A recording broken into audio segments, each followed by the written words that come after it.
Mortgage rates just clawed back to 6.5% after dipping to 5.9% just last month. And at the same time, here in Sienna, nearly 8 out of 10 homes that tried to sell in this part of Sienna last year never made it to the closing table. I'll tell you exactly who that was. And the average sales price is running $21,000 lower this year than last. All that, 3 big numbers, 1 video. We're gonna break it down. I'm Ryan Adams, so let's get into it.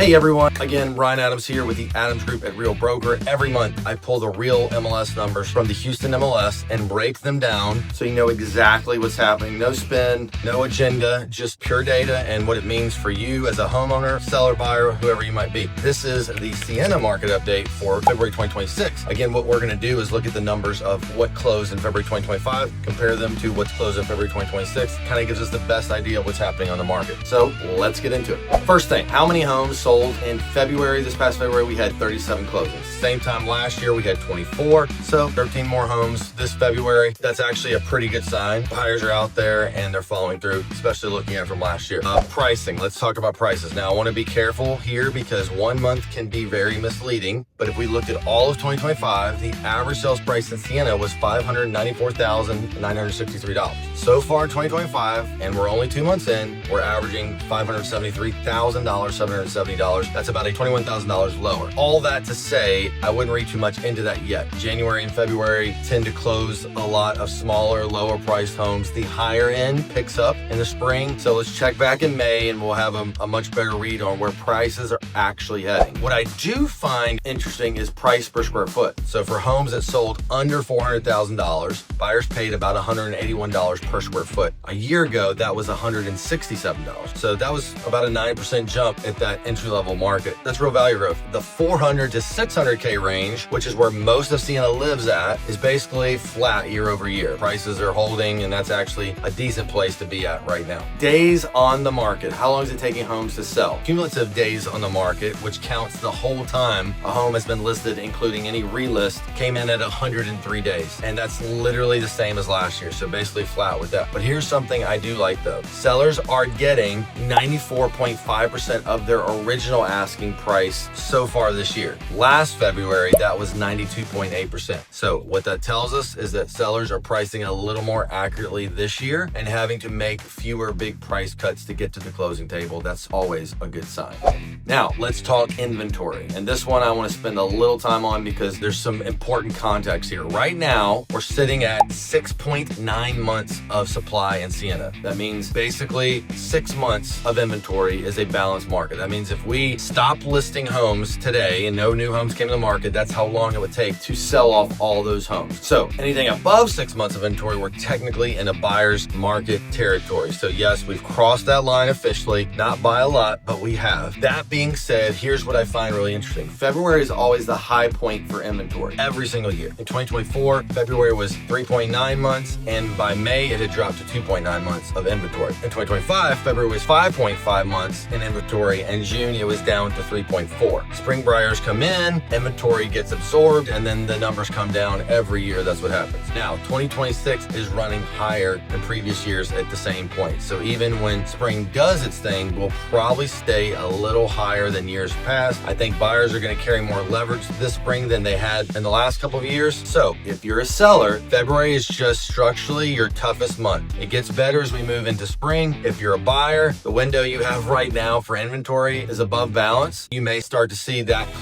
window close as spring picks up. So keep that in mind. About 47% of those active listings are new construction for builders. Builder homes are sitting at an average of 103 cumulative days on the market. Resale homes are moving in about 33 days on their current listing. Two very different markets happening in the same area. All right, now let's talk about interest rates. Real quick on interest rates because this is affecting everybody right now. Back in February, we actually dipped down to to around 5.9% on a 30-year fix average. This is the first time we've seen that in almost 3 years, but it obviously didn't last. All of March, rates have just been climbing back up. Right now, we're sitting at a 6.53%. So what's driving the increase in rates? The conflict in Iran has pushed fuel costs up, which then is pushing inflation expectations up globally, which then puts a lot of upward pressure on rates. It's really not just a US thing. So what does that mean practically? On a $500,000 loan, the difference between 5.9% and 6.53% is roughly about $175 to $200 per month. I mean, just like a 0.5% like that. That matters for what buyers can qualify for. That being said, if you're waiting on rates to drop down back before you buy, just know that window open and close pretty fast, and that tends to be how it goes.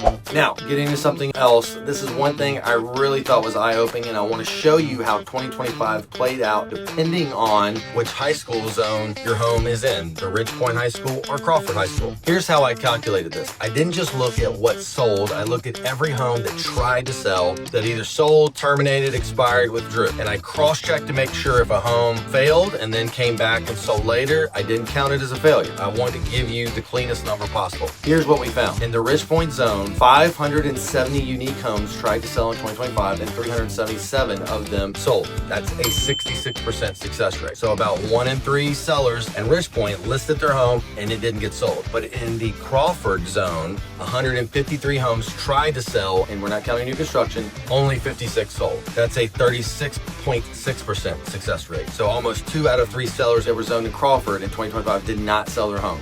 Now, why is the success rate so low in Crawford? Here's what I think is really going on. A big chunk of the active inventory in Sienna right now is new construction. That was about 47% of everything listed. And here's the thing, all of that new construction is zoned to Crawford. So if you're a resale seller and you're zoned to Crawford, you've got a brand new home sitting right next door to you, to yours, that's competing for the exact same buyer. And if your resale home is priced close to what those new builds are going for, buyers are going to pick the new one every time. It's new, it's never lived in, you can pick your finishes, there's a builder warranty. Why would they choose a home that's a few years old close to the same price? And here's what makes it a little trickier. New construction prices have actually come down. We're talking almost 15% from where they were at just a year ago. So builders are out here selling new homes cheaper than were they selling last year. So that puts even more pressure on resale sellers that are zoned to Crawford to price within a meaningful gap below what new builds are going for. So if you're not priced well below the new construction comps in your area, you're gonna have a really hard time. And honestly, like the price that you see new construction listed for, that doesn't even count what they're willing to come off of that price, the incentives they give. They're helping buyers get 4.9% interest rates, like a lot to compete with there. It's not that buyers aren't out there, it's that they've got a brand new option right next door at a competitive price. You're gonna have to account for that if you're thinking of selling.